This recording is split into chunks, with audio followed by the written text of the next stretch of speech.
오늘의 데일리 뉴스레터에 오신 것을 환영합니다. 1. 한국이 쿠릴 열도 구입한다. 2. 미국은 한국에 긴급히 도움을 요청했다. 3. 초음속 공대함 미사일 공개. 한번 진실을 알아봅시다. 작고 조용한 태평양 북서부 섬이 대국 간의 갈등 지역으로 변화하였습니다. 러시아와 일본은 이 섬의 소유권을 획득하기 위한 치열한 경쟁을 벌이고 있습니다. 그러나 러시아가 이 작은 섬과 북극 지역까지 포함한 지역의 주인이 되겠다는 발언을 통해 이 갈등이 해결될 수 있을지도 모릅니다. 이 섬 이외에도 지도상에는 존재하지 않지만 가까이 가면 볼 수 있는 섬들이 있습니다. 쿠릴 제도는 그러한 섬들 중 하나입니다. 쿠릴 제도는 러시아 사할린주에 속하며 무수한 작은 섬으로 이루어져 있습니다.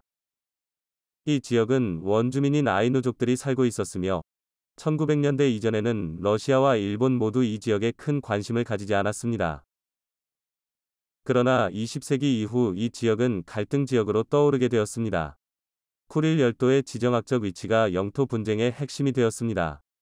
일본 입장에서는 러시아를 견제하면서 동시에 군사 기지를 건설할 수 있는 지역이고, 러시아 입장에서는 반대로 일본을 견제하면서 태평양 진출의 교두보를 만들 수 있기 때문입니다. 그렇기에 양쪽 모두 치열하게 쿠릴 열도가 자신의 땅이라고 주장했습니다. 현재 영토 분쟁의 핵심 지역인 남쿠릴 열도 4개 섬은 러시아가 실제로 차지하고 있습니다. 러시아 대통령 푸틴은 일본의 쿠릴 열도를 반환하는 계획 따윈 없다며 영토 보전에 대한 강력한 의지를 드러냈습니다. 러시아의 영토는 절대 일본에 넘겨줄 수 없다는 것이죠. 이에 질세라 일본은 2020 도쿄 올림픽 사이트에 쿠릴 열도를 자국 영토라 표시하며 러시아와 맞불을 놓았습니다. 러시아는 이례적으로 이번 표기 사건에 분노를 드러내며 올림픽 보이콧까지도 고려한다고 답변하며 일본에 정정 요구를 보냈고, 일본은 이를 무시하는 치열한 신경전을 펼쳤습니다. 이런 치열한 다툼 속에서 충격적인 소식이 들려왔습니다. 바로 쿠릴 열도를 한국에 판매하자는 계획이죠. 이 같은 사실에 일본은 충격에 휩싸였습니다. 사실 러시아가 감경하게 영토 주장을 하고 있지만 러시아는 현재 내부 부채로 인해 쿠릴 열도를 운영할 자금이 없는 상황입니다. 이미 90년대 러시아는 1998년 모라토리움을 선언하면서 경제적 파탄 상태에 빠진 바 있었죠. 한국이 경협차관 14억 7천만 달러를 빌려주면서 러시아 경제가 잠시 숨을 쉬었을 정도로 러시아 경제는 파탄난 상태입니다. 내심 한국이 쿠릴 열도를 가져가 주길 바랬습니다.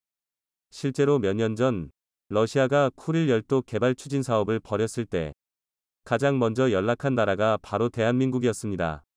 빅토르 바사르긴 러시아 지역개발부 장관은 한국의 투자자들에게 투자 프로젝트 목록을 넘겼다고 말하며 한국이 프로젝트의 우선 참가자가 되길 바랬던 적도 있었죠. 사할린 주지사 역시 쿠릴 열도 개발에 한국의 참여가 있길 바란다며 무엇을 위한 두 자리? 의욕적으로 한국의 참여를 독려했습니다. 쿠릴 열도 개발 프로젝트는 17개 인프라 시설을 확충하고 100km에 달하는 도로의 개보수와 아스팔트화를 중점으로 두고 있는 사업으로 사할린 섬 근대화를 위한 초석으로 평가받는 대규모 사업이었습니다. 중요한 기간 사업에 한국이 참여하길 바랬다는 것은 한국이 자금이 풍부했던 탓도 있고 건설에 노하우가 있었던 탓도 있었지만 사할린 섬에 거주하고 있던 한인들의 영향력도 있었습니다. 사할린 섬에는 일제강점기 시절 일본의 통치를 피하기 위해 넘어온 한인들이 부락을 이루며 살았습니다. 인원이 늘어나면서 사할린 섬을 비롯한 쿠릴 열도에 한인들이 차지하는 비중이 늘어나기 시작했죠. 덕분에 한국의 참여에 주민들이 반대하지 않을 수 있었고 러시아 정부도 적극적으로 한국의 개입을 원했던 것입니다. 이런 역사적 배경이 있었기에 러시아 정부가 한국에게 쿠릴 열도를 판매하는 계획을 세울 수 있었던 것입니다. 러시아 입장에선 쿠릴 열도를 판매하면 그 돈으로 자국이 진 빚을 갚을 수 있게 되고, 한국 입장에서는 태평양과 북극 항로를 내다볼 수 있는 두 국가 모두 이득이라고 할 수 있죠. 쿠릴 열도에 거주하고 있는 한인들을 한국인으로 편입시킨다면 섬 유지 역시 어렵지 않습니다. 무엇보다도 한국 입장에서 가장 좋은 점은 북극까지 내다볼 수 있는 군사기지를 세울 수 있다는 점입니다. 최근 북극 항로에 대한 각국의 관심이 뜨거운 상황인데요. 러시아와 미국은 물론이고 심지어 중국과 일본까지도 북극 항로 선점 경쟁에 뛰어들었습니다. 북극 항로를 이용한다면 기존 항로보다 몇천 km는 줄어든 거리를 이동할 수 있기에 물류 공급에 유리한 고지를 차지하게 됩니다. 더군다나 북극에 잠들어 있는 석유는 물론이고 각종 귀금속 개발까지도 노려볼 수 있게 되어 미래 국가 경쟁력에 있어 중요한 사업이죠. 이제까지는 한국이 북극 항로 경쟁에 뛰어들 명분이 없었으나 쿠릴 열도를 한국이 가지게 된다면 명분은 물론이고 실제적인 이익까지 차지할 수 있기에 러시아의 판매를 거절할 이유가 없게 됩니다. 또한 쿠릴 열도 인프라 사업이 성공적으로 마무리된다면 쿠릴 열도를 거치는 대륙 횡단 열차 사업까지 바라볼 수 있는데요. 기존에는 북한이라는 방해물 때문에 시베리아 횡단 열차를 통한 철도 사업이 불가능했습니다. 그런데 한국이 쿠릴 열도를 병합해 한국 땅으로 삼는다면 쿠릴 열도로 시작되는 기차 선로를 건설해 러시아 모스크바는 물론이고 베링 해협까지 연결하는 알래스카 횡단 철도까지 건설할 수 있습니다. 물류 사업을 통한 동북아시아 허브 창구로서 한국이 일본을 제치고 중심 국가로 거듭날 수 있게 되는 셈입니다. 러시아도 횡단 열차를 통한 혜택을 볼 수 있기에 쿠릴 열도 판매로 한국과 러시아 모두 이득을 볼 수 있는 상황이죠. 러시아의 쿠릴 열도 판매 계획이 새어나오자 일본은 다급하게 쿠릴 열도 문제를 해결하기 위해 러시아의 쿠릴 열도 2개 섬을 포기할 수 있다고 말하며 다급하게 러시아의 마음을 달래려는 움직임을 보였습니다. 블라디미르 푸틴 러시아 대통령과 전화통화로 남쿠릴 열도 4개 섬 중 쿠나시르 섬과 이투르프 섬의 영유권을 포기하고 러시아와 영토 문제 갈등을 조속히 매듭짓고 싶다는 의사를 밝혔습니다. 한국이 쿠릴 열도를 차지한다면 일본 입장에서 난감할 수밖에 없기에 섬을 포기해서라도 러시아와의 영토 갈등 문제를 해결하겠다는 일본의 의지가 드러난 행동이라 볼 수 있습니다. 그만큼 일본은 한국을 의식하고 있는데요. 특히나 쇄빙선 기술에서도 탁월한 기술을 보유한 대한민국이 쿠릴 열도까지 차지한다면 북극 항로까지도 한국이 장악할 수 있다는 예측 때문에 일본은 필사적으로 쿠릴 열도 협의를 매듭지으려 하고 있죠. 한국 입장에서는 아쉬울 것이 없는 상황입니다. 러시아가 쿠릴 열도를 넘겨준다면 그것만으로도 한국에게는 큰 이득이면서 한국은 너무나도 유리한 패를 쥐게 되었습니다. 꽃놀이패를 쥔 한국이 앞으로 세계 최강대국의 위치를 유지하길 바라며 북극 항로도 한국이 장악해 중국의 대만 침략이 본격화되고 있습니다. 11월 2일을 기준으로 중국의 육해공군이 대규모 무력 시위를 진행 중인데요. 특히 중국 해군이 2개 항모전단을 대만 해협으로 파견해 전쟁 위기를 고조시키고 있습니다. 현재 이를 견제하기 위해 미 7함대 소속 항모전단이 남중국해로 진입한 상황인데요. 이에 따라 대한민국도 중국에 맞설 준비를 해야 한다는 목소리에 힘이 더해지고 있습니다. 현재의 동북아 정세는 중국의 세계 패권 야욕으로 인해 언제 전쟁이 일어나도 이상하지 않을 정도로 동북아 안보 정세가 악화되고 있습니다. 하지만 지금 우리 해군이 동원할 수 있는 대양 전력은 제주 해군기지에 위치한 7기동전단이 전부입니다. 게다가 그마저도 반쪽에 불과합니다. 아덴만 해적소탕, 림팩 등 각종 원정훈련으로 수적 주력인 KDE 6척 중 상당수가 기지 밖에서 활동 중이기 때문입니다. 이래서야 중국의 대만 침공이 일어났을 때 대한민국의 주권과 이익을 수호할 수 있을지 의문이 드는데요. 하지만 걱정하실 필요가 없습니다. 우리 해군에서 부족한 대양 전력을 대대적으로 강화하기 위해 엄청난 규모의 군함 건조를 추진 중이기 때문입니다. 그 첫 번째 결과물이 얼마 전 진수된 정조대왕함입니다. 정조대왕함은 미국의 최신 이지스함과 동등한 수준의 국산 초대형 함수소나를 비롯해 한국이 개발한 여러 국산 레이더와 무기가 도입된 순양함급 이지스함입니다. 특히 BMD 체계가 도입되어 북핵에 대한 탐지 및 추적과 묘격까지 가능한 만능함인데요. 우리 군에서는 2028년까지 총 3척의 정조대왕급을 도입해 군의 전력을 대폭 강화할 방침입니다. 뿐만 아니라 2024년부터는 완전 스텔스 설계를 강화하고 국산 레이더로 구성된 통합 마스트가 탑재된 한국형 구축함 KDDX 6척이 추가로 건조됩니다. 계획대로 건조가 이뤄진다면 현재 3척의 이지스함과 6척의 구축함으로 구성된 7기동 전단을 6척의 이지스함과 12척의 구축함으로 이뤄진 7기동함대로 개편할 수 있게 됩니다. 하지만 논란거리가 많습니다. 가장 큰 문제는 스엠3 논란입니다. 국회 국방위에서 BMD 기능이 있는 정조대왕함에 정작 탄도탄 요격용 미사일이 없다고 지적하자 해군이 SM3 도입을 주장하고 있습니다. 이 미사일의 적정성을 두고 논란이 일고 있는데요. 그래서 준비했습니다. 오늘은 날이 갈수록 커져가는 전쟁 위기 속에서 대한민국의 바다를 지킬 미래 구축함 전력과 탑재될 무장에 대해 상세히 알려드리겠습니다. 중국의 군사행동 목적이 침략이라는 것이 노골적으로 드러나면서 우리 역시 위험한 것이 아니냐는 우려가 깊어지고 있습니다. 중국이 이렇게 철저하게 준비를 하고 있다면 수년 내 전쟁이 일어날 것이 물보듯 뻔하기 때문입니다.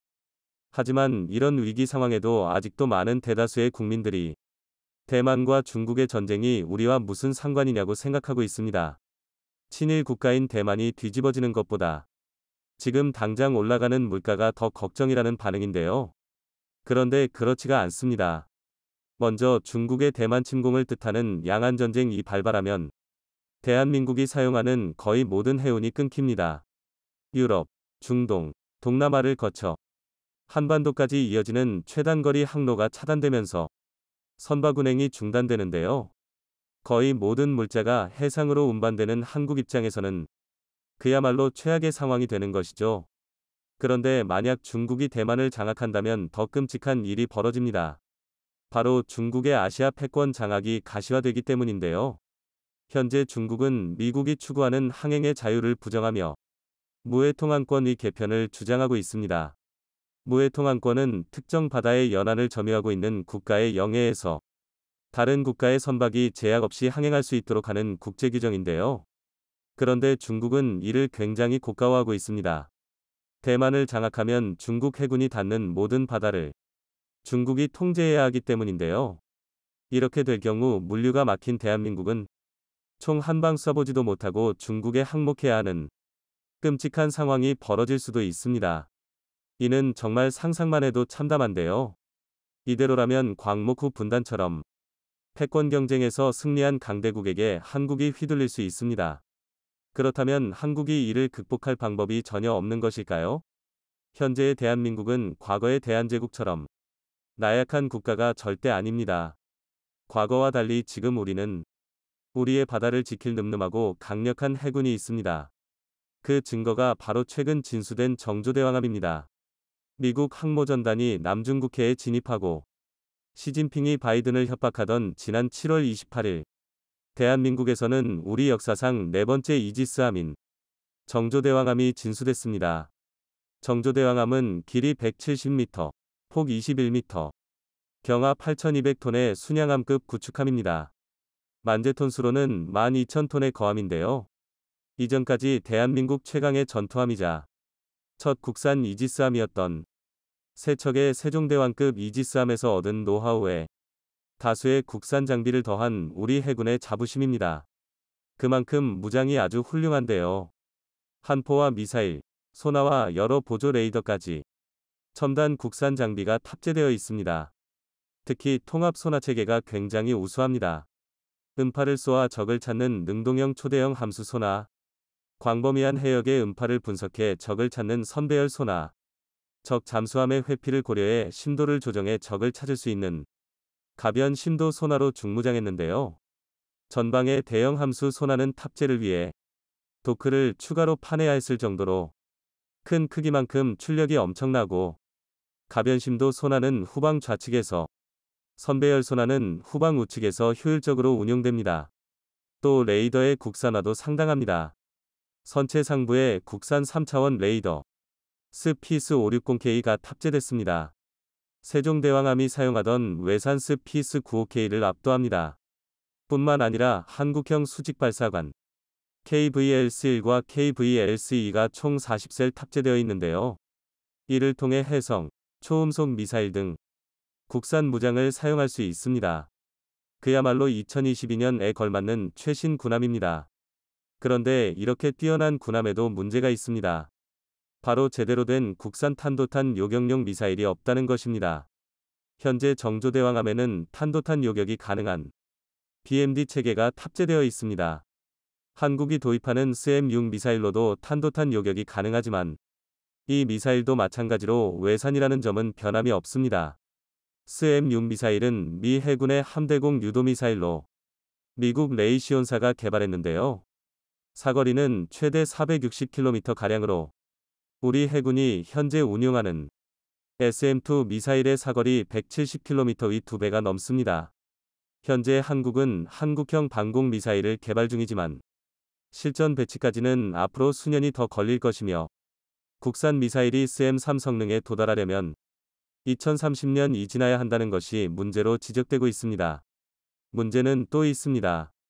현재 해군은 북한의 핵도발을 상승 단계에서 요격하기 위해 SM-3 도입 사업을 추진 중입니다. SM-3 미사일이야 현존 최고의 요격 미사일임을 부정할 수 없습니다. 그런데 문제가 너무 비쌉니다. 발당 단가가 250억 원 정도로 추정되는데요. 가격이 비싸지면 충분한 수량을 확보할 수 없고 이렇게 되면 방공 미사일의 효용성을 의심받을 수밖에 없습니다. 이 때문에 국내 일각에서는 시간과 예산을 더 투자해 국산 미사일이 나올 때까지 기다리자는 반대 의견도 상당합니다. 하지만 많은 전문가들은 해군의 의견이 맞다고 말합니다.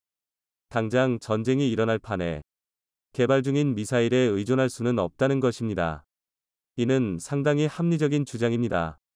지금은 무사히 완성돼서 명품 무기로 인정받고 있으나 클러스터 처리 문제로 개발 일정이 지연됐던 해군 단거리 미사일만 봐도 확실히 알 수 있습니다. 해군 미사일은 개발 막바지에서 시스키밍 미사일과 파도 등으로 발생하는 잔상을 구분할 알고리즘을 마련하지 못해 문제가 있었습니다. 하지만 시험 발사 회수를 늘려 결국 문제를 잡아냈습니다. 다만 일정이 상당히 지연됐는데요. 따라서 국산 미사일이 아무리 좋다 할지라도 위태로운 동북아 정세를 무시하면서 무조건 국산에 의존하는 것은 그리 현명한 방법이 아닙니다.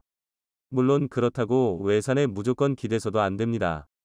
당장 필요한 최소 수량을 도입해 도입 가격을 최소화하고 이후 국산 미사일이 무사히 개발되는 대로 국산 미사일의 도입을 추진해야 한다고 군 전문가들은 입을 모아 말하고 있습니다. 현재 중국과 대만은 언제 전쟁이 터질지 모르는 일촉즉발의 상황입니다. 이 때문에 지난 8월 2일 밤 낸시 펠로시 미 하원의장이 대만에 방문했습니다. 낸시 펠로시는 하원 의원에 무려 18회나 당선된 미 정치계의 거물입니다. 우리로 치면 구선 의원에 해당하는데요. 그만큼 미 의회에 끼치는 영향이 어마어마합니다. 미 의회의 거두인 펠로시가 대만에 방문한 것은 미국이 대만을 반드시 지키겠다는 선언이라 보고 있습니다. 반대로 중국은 어떻게든 대만을 자신들의 속국으로 만들겠다며 강경하게 나서고 있습니다. 이 때문에 중국은 펠로시의 대만 방문을 심대한 내전 간섭으로 규정하며 격분했는데요. 또 7월 28일에는 시진핑과 바이든의 통화에서 으름장을 놓기도 했을 만큼 미국과 중국의 사이도 파국으로 치닫고 있는 상황입니다. 여기에 더해 중국은 8월 3일 현재 대만의 전쟁 초기 현상인 사이버 공격까지 감행한 것으로 알려져 있습니다. 사실 국가 간 사이버 공격은 그리 쉽게 일어나지 않습니다. 전쟁의 포석만 없을 뿐이지 이런 행동은 선전포고나 마찬가지이기 때문입니다. 반면 미국도 중국의 행동에 한치의 물러남 없이 강하게 나오고 있습니다. 심지어 펠로시 의원을 호위하기 위해 미 항모전단이 나섰기 때문인데요. 아무리 미국의 주요 인사라 하지만 미 항모전단까지 움직이는 것은 중국과의 본격적인 힘겨루기에 들어갔다고 봐도 무방합니다. 이를 증명하듯 7월 28일 싱가포르에서 북상한 레이건 전단이 남중국해에 진입했습니다. 당연히 중국군 역시 만물을 놓았습니다. 먼저 7월 30일 야간 대만과 인접한 중국 남부 푸젠성에서 대대적인 사격훈련이 실시됐습니다. 다연장 로켓까지 동원된 대대적인 사격훈련이었습니다. 이어서 중국 공군의 제216이 대만의 방공식별구역에 침투했습니다. 또 중국이 실전 배치한 두 척의 항모가 휘하 항모전단을 이끌고 대만 해협에 결집했습니다. 이에 따라 미 항모전단과 중국 항모전단의 팽팽한 힘겨루기가 시작됐습니다. 그야말로 일촉즉발의 위기인데요. 이렇게 양국이 극한 대립을 하자 분쟁 당사자인 대만 역시 전시태세를 발령했습니다. 8월 2일에서 4일까지 3일 동안 전시태세로 중국에 맞서기로 한 것입니다. 이에 따라 대만의 모든 항공기와 군함이 출격 준비를 갖춘 채 비상대기를 수행했습니다. 이에 현재 중국은 71형 LPD, 75형 강습 상륙함 등 상륙함 전력을 대거 확충하며 대만 침략을 위한 준비를 끝마쳤습니다. 그런데 이번 무력 시위에서 중국의 행동이 수상합니다.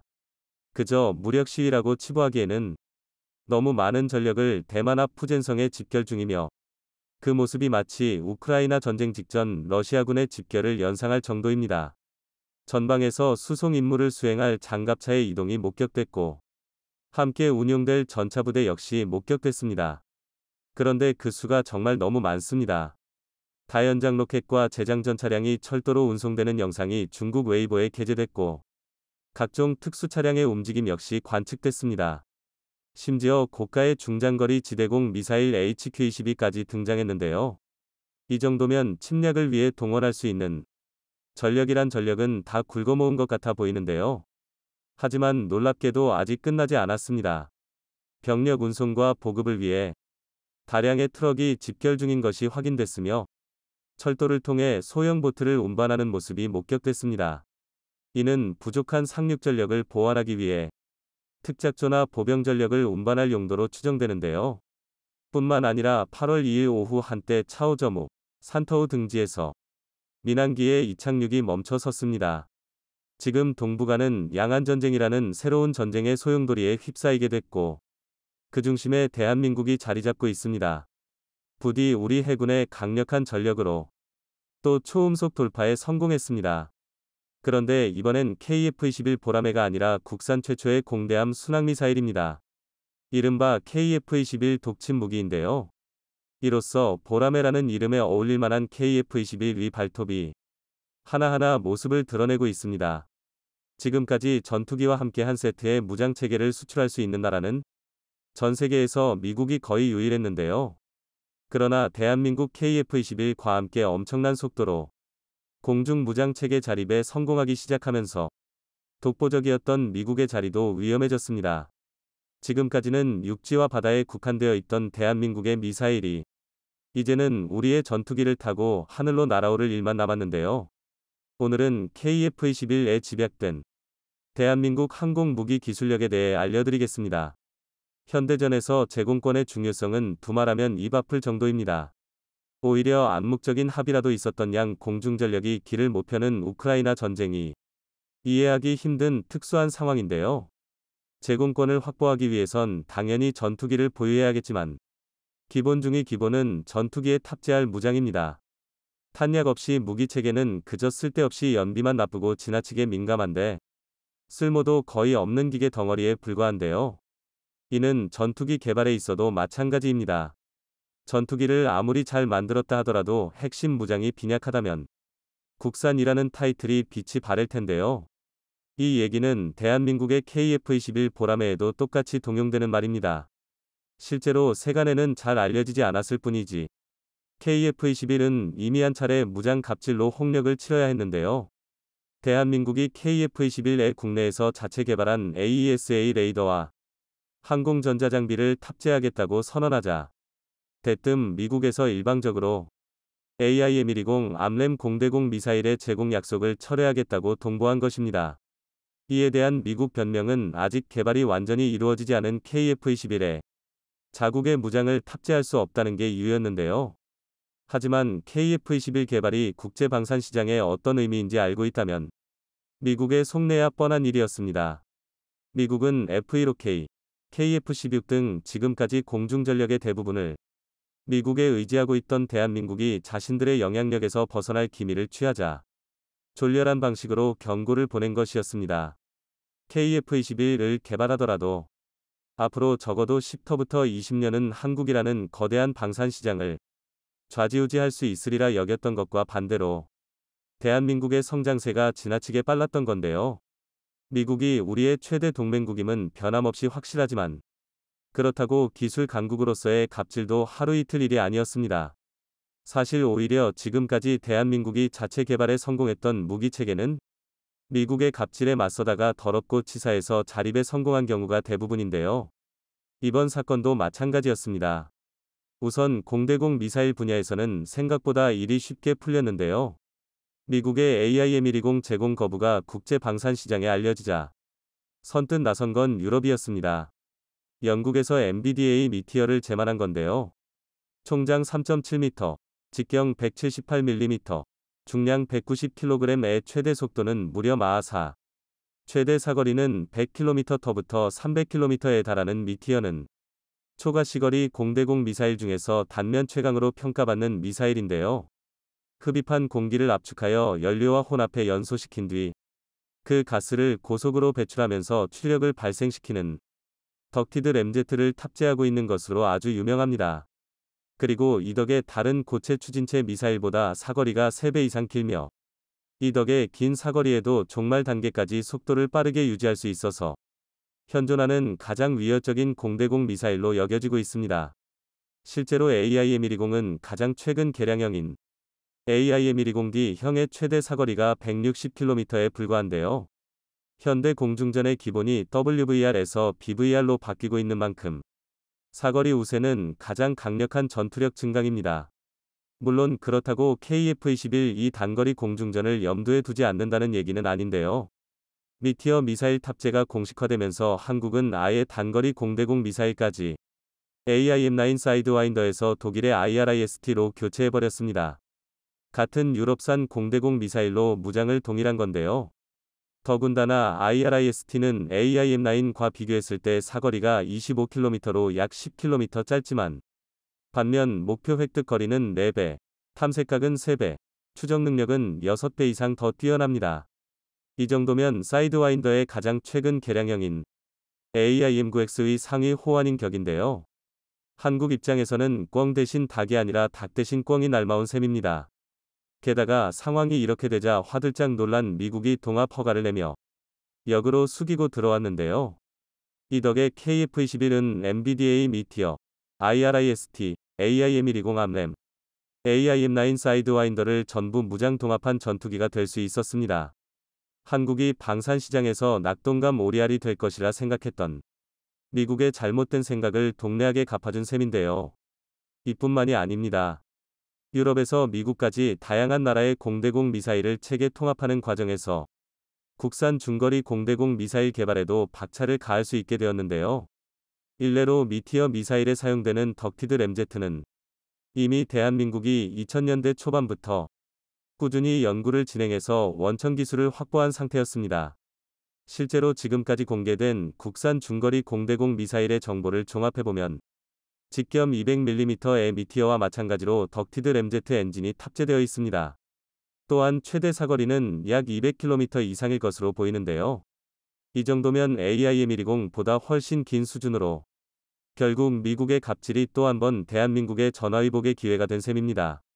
더군다나 한국, 미국, 영국, 독일의 무장이 모두 동합되어 있는 만큼 KF-21의 확장력은 방산시장의 역사에서 전무후무한 강점이 되었는데요. KF-21을 원하는 나라들은 따로 무장 동합을 걱정하지 않아도 각자의 사정에 맞춰 편하게 도입을 결정할 수 있게 된 것입니다. 지금 KF-21 이전 세계 방산시장에서 초유의 관심사로 떠오른 배경에는 이 특징을 절대 무시할 수 없는데요. 하지만 공대공 무장만으로는 아직 뭔가 부족합니다. 그도 그럴게 현대 전투기의 임무는 공중우세가 전부는 아닌데요. 특히 KF-21은 단 한 대의 전투기로 육해공 모든 표적을 타격할 수 있는 전천후 멀티롤 전투기를 목표로 삼고 있습니다. 그리고 그 첫 번째 시작이 바로 국산 공대함 초음속 순항미사일입니다.